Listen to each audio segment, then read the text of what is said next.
It's funny how life can change in the blink of an eye. I'm Megan, and as I sit here reflecting on everything that's happened, I'm reminded of how quickly things can unravel. I'm in my early 30s, living a simple life in a small town near Portland, Oregon. It's a peaceful place where everyone knows each other, and the pace of life is slow. I used to think this was all I needed until I met Ryan. It all started at a cozy cafe just a few blocks from my apartment. When he walked in, I was there, sipping my coffee and trying to finish a book. Ryan was charming in that effortless way some people can be early 30s, with a warm smile and an easy confidence that drew people in. He seemed perfect, or at least perfect for me at that moment. We started a conversation about the book I was reading, and before long, we were meeting for coffee regularly. It wasn't long before our meetings turned into something more serious. We had so much in common, and it felt like we were two pieces of a puzzle finally coming together. Our relationship grew quickly. We bonded over shared interests, and our discussions soon turned to marriage. Ryan worked in an office job, and while my occupation wasn't specifically mentioned, I valued my independence and self-respect deeply. I had always been proud of standing on my own 2 feet, and Ryan seemed to appreciate that about me. But as they say, the honeymoon phase doesn't last forever. It was when I met Ryan's parents that things began to shift. His mother, Karen, was in her late 60s and came across as the type who was used to getting her way. From the moment we were introduced, it was clear she had strong opinions about everything. She was overbearing and manipulative, a real piece of work. I tried my best to make a good impression, but it didn't take long for me to realize that Karen wasn't fond of me. Karen had a controlling nature and an unyielding grip on Ryan.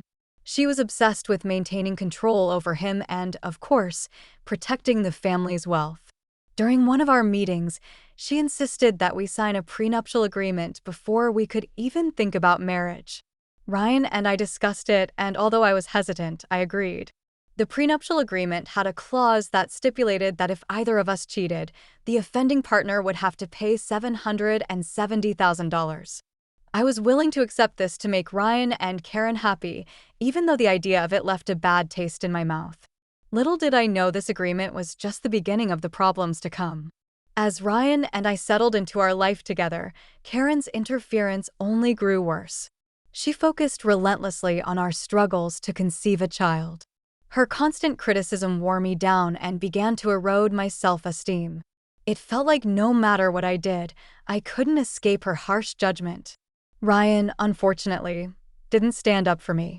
He seemed to let Karen's opinions dictate our lives, leaving me feeling increasingly isolated. I had never felt so alone in a relationship before. My self-respect was slipping away, and I started to question my place in Ryan's life. The tipping point came when I began to notice changes in Ryan's behavior. He started taking late-night work calls and paying more attention to his appearance, which struck me as odd.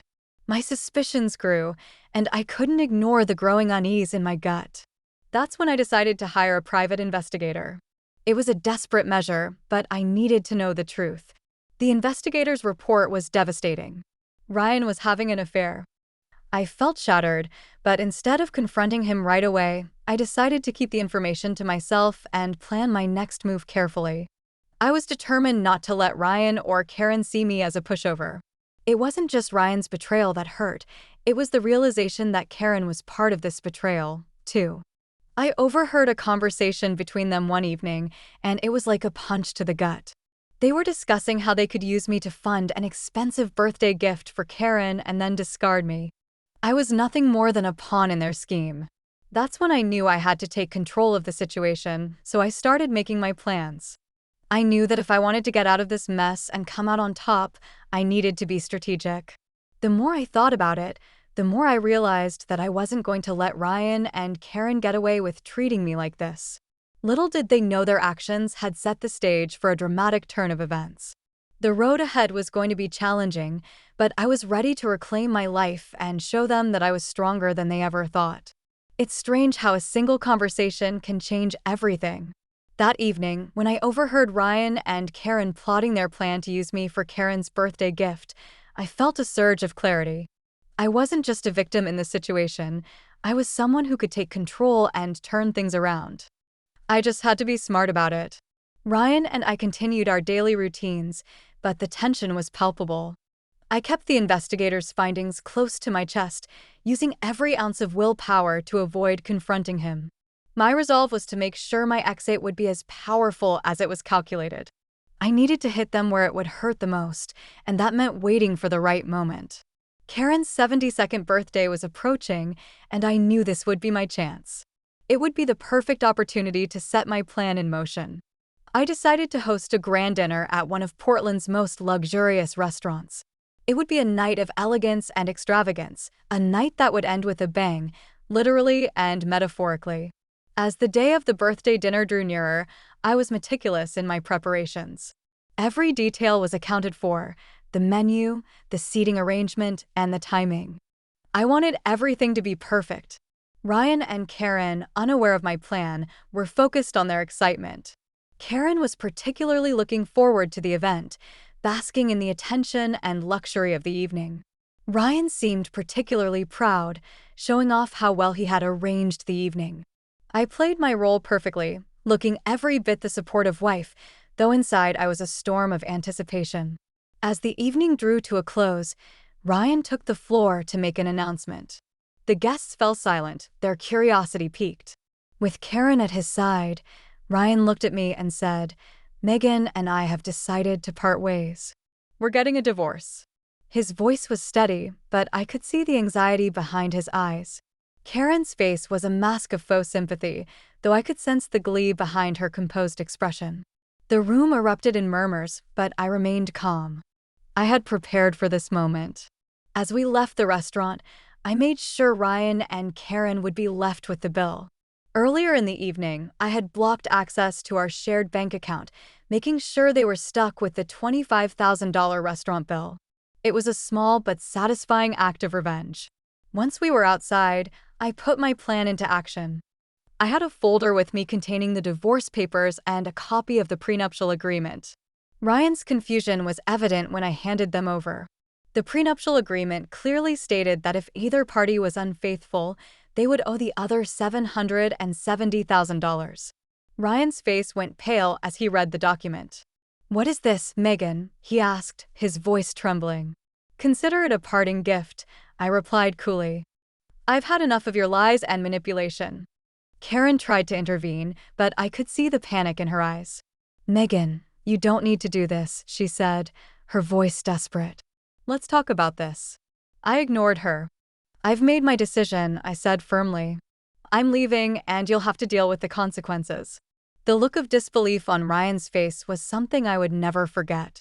I knew it was going to be a rough few days for them, but I was determined to stand my ground. They had used me, belittled me, and tried to discard me as if I were nothing. This was my chance to show them that I was not someone to be underestimated. As I walked away from the restaurant, I felt a strange mix of relief and empowerment.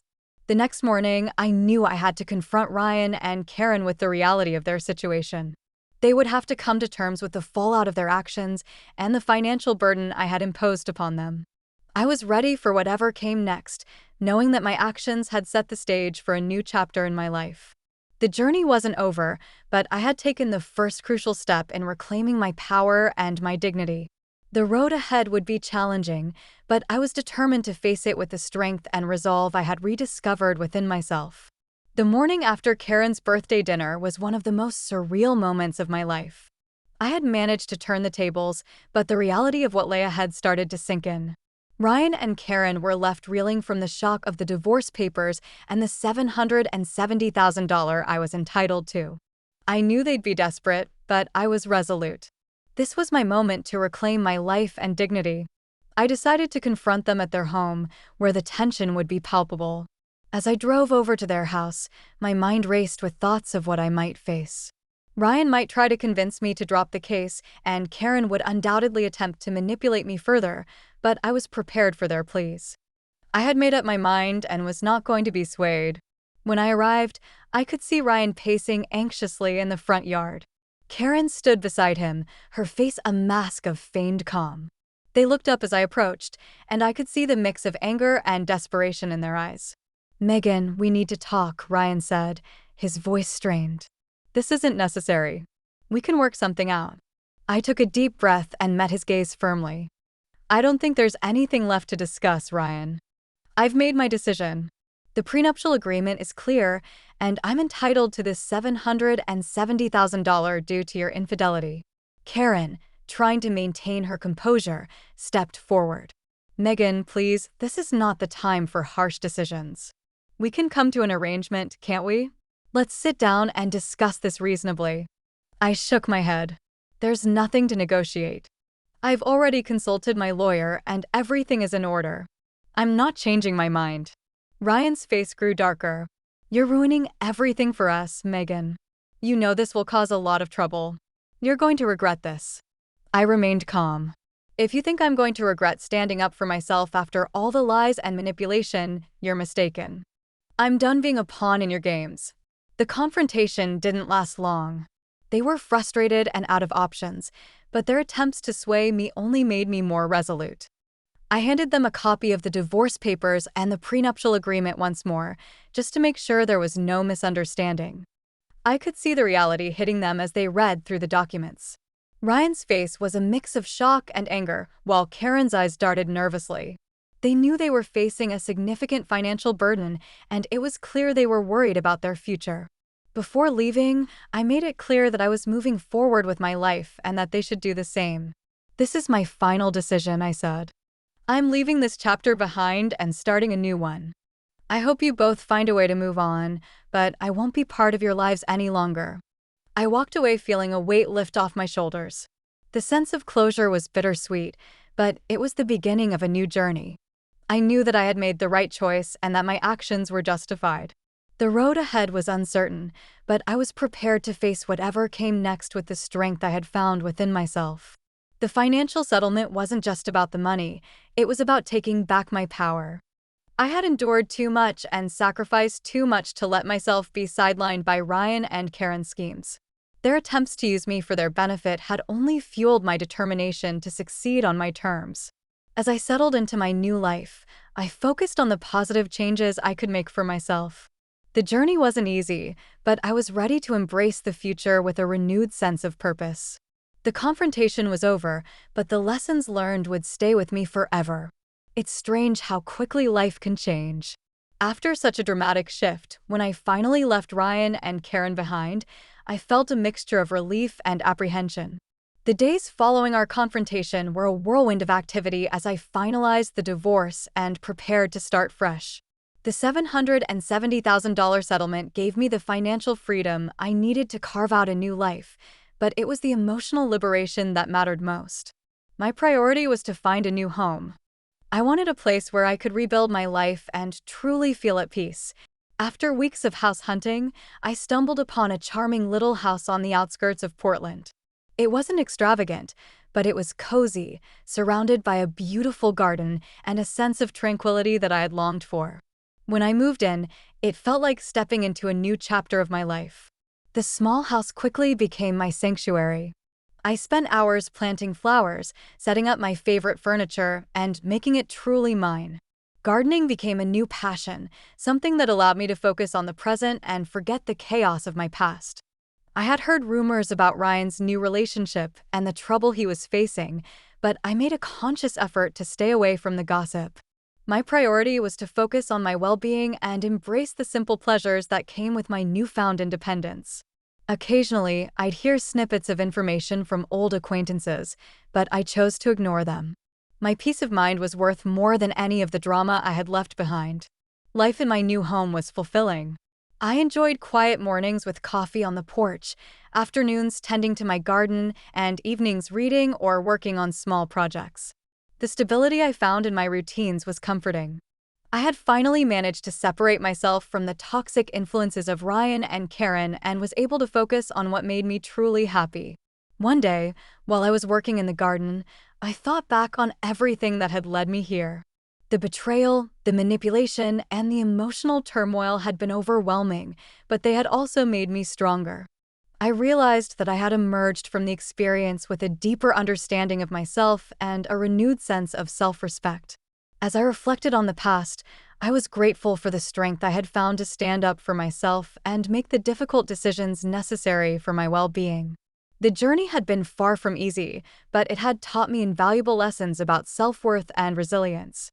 The final chapter of my story with Ryan and Karen was over, but it had set the stage for a new beginning. I had taken control of my life and had chosen to prioritize my happiness. The scars from the past were a reminder of my strength and the importance of never settling for less than I deserved. In the end, my life was about moving forward, cherishing the present, and embracing the future with open arms. I had found contentment in the life I was building for myself, and that was more valuable than any amount of money or material possessions. The story of my journey from betrayal to empowerment was a testament to the power of self-respect and the importance of reclaiming one's life after hardship. I had faced the darkness and emerged into the light, ready to enjoy the simple, fulfilling life I had always wanted. The final thought I want to leave behind is that no matter how difficult the road may be, there is always hope and strength within us to overcome the challenges. My story is one of resilience and renewal, and it is a reminder that we all have the power to shape our destinies.